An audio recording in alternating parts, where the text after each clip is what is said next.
এমন একটি পৃথিবী কল্পনা করুন যেখানে আপনার চিন্তাভাবনা আপনার বাস্তবতাকে রূপ দেয়। ইতিবাচক চিন্তাভাবনা একটি শক্তিশালী চাবির মতো। প্রতিকূলতার মুখে ইতিবাচকতার শক্তিকে কাজে লাগানো চ্যালেঞ্জগুলিকে সিঁড়িতে রূপান্তরিত করতে পারে।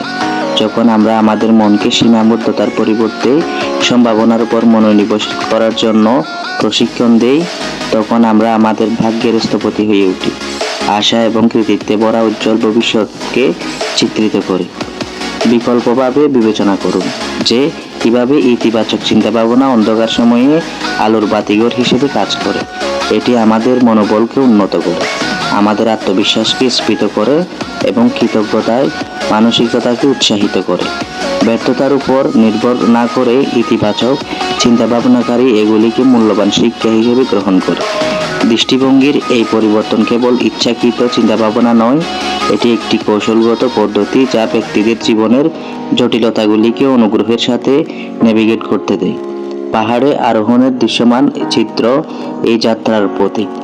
প্রতিটি ইতিবাচক চিন্তাভাবনার সাথে একজন ব্যক্তি পা রাখে, সাফল্যের আরোহককে কম ভয়ঙ্কর করে তোলে। চূড়াটি যত কাছে আসে, দৃশ্যটি বাস্তবায়িত স্বপ্নের এক প্যানোরামায় রূপান্তরিত হয়, যেখানে প্রতিটি পদক্ষেপ আরও অগ্রগতি অনুপ্রেরণা যোগায়।